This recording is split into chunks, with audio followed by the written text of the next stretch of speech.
Hey everybody, it's Shane at Liquidlogic Kayaks, and I'm here to introduce you to the Liquidlogic Torque.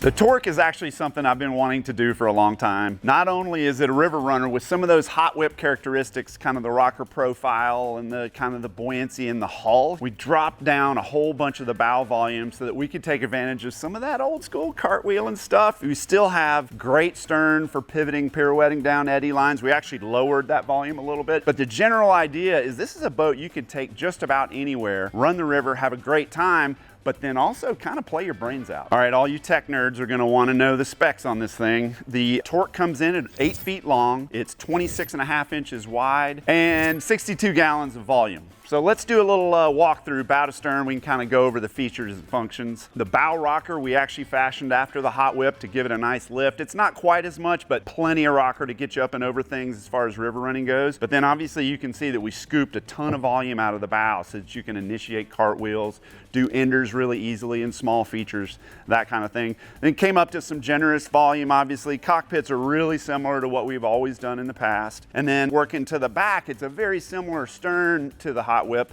but we dropped the volume a little bit and dropped the stern rocker so that it drives a lot harder and faster on a wave. The place where we really tuned this thing up is the hull, because we wanted something loose and fluid on a wave, super easy to spin in a hole. And the main thing that we did is we cut the chines almost by 50% as far as their height, and that gives you a lot looser feel on a wave or in a hole while you're spinning. It also makes just river running super simple and intuitive, but those hard chines really make it flow and carve on a wave, and that slightly lower stern rocker really drives you forward. It's super fun boat playing around in holes and waves. And as always, the Liquidlogic outfitting is pretty standard. We've got the beefy C-channel bulkhead up front, of course the badass outfitting that I love dearly. We now have the upgraded Gorilla Grip thigh braces in there, so really we're feeling like the outfitting for Liquidlogic has really stepped up this year. So basically what I'm telling you is this is the one boat that it might be able to do it all. A good all-around boat that plays and runs the river really well. You can check it out online at liquidlogickayaks.com or come into our factory store here in Fletcher, North Carolina, the Big Adventure Store.